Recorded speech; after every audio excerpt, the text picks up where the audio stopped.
ನಮ್ಮ ಮನೇಲಿ ಪುಳಿಯೋಗರೆ ಅಂತ ಅಂದರೆ ಸ್ವರ್ಣಗೌರಿ ಪುಳಿಯೋಗರೆ ಪೌಡರ್. ಇದೇನೋ ಈ ಹುಡುಗಿ ಖಾಲಿ ಪ್ಯಾಕೆಟ್ ತೋರಿಸ್ತಾ ಇದ್ದಾಳೆ ಅಂತ ಅನ್ಕೊಂಡ್ರ, ನೀವು ಕೂಡ ಸ್ವರ್ಣಗೌರಿ ಪುಳಿಯೋಗರೆ ಪೌಡರ್ ತಂದರೆ ತಟ್ಟಂತ ಖಾಲಿ ಆಗುತ್ತೆ.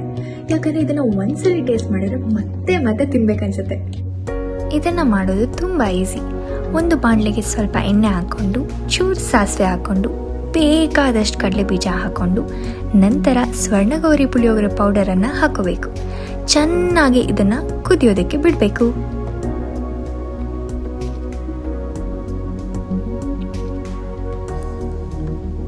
ನಂತರ ವೈಟ್ ರೈಸ್ಗೆ ಒಂಚೂರು ಹುರಿದಿರೋ ಎಳ್ಳನ್ನು ಹಾಕ್ಕೊಂಡು, ನಂತರ ಸ್ವರ್ಣಗೌರಿ ಪುಳಿಯೋಗರೆ ಪೌಡರ್ನ ಮಿಶ್ರಣವನ್ನು ಹಾಕ್ಕೊಂಡು ಚೆನ್ನಾಗಿ ಕಲಿಸ್ಕೊಬೇಕು.